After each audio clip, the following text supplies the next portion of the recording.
സ്തുതിയും പുകഴ്ചയും ഉണ്ടായിരിക്കട്ടെ. ഓരോ നിമിഷവും ഞങ്ങളെ കനിഞ്ഞ് അനുഗ്രഹിക്കുന്ന പരിശുദ്ധ പരമ ദിവ്യകാരുണ്യത്തിന് എന്നേരവും ആരാധനയും സ്തുതിയും പുകഴ്ചയും ഉണ്ടായിരിക്കട്ടെ.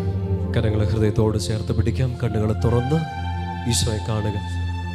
സർവശക്തനും പരിശുദ്ധനുമായ ദൈവം, സ്വർഗത്തിൽ ആയിരുന്നവൻ, ദൈവമായിരുന്നവൻ തന്നെ തന്നെ എളിമപ്പെടുത്തി ഒരപ്പത്തിൻ്റെ രൂപത്തിൽ വിശുദ്ധ കുർബാനയിൽ നമ്മുടെ മുൻപിൽ ആയിരിക്കുക. ഈശോയെ, ഇത്ര വലിയ സ്നേഹത്തോട് തുലനം ചെയ്യാൻ ഒന്നും എൻ്റെ ജീവിതത്തിലില്ല.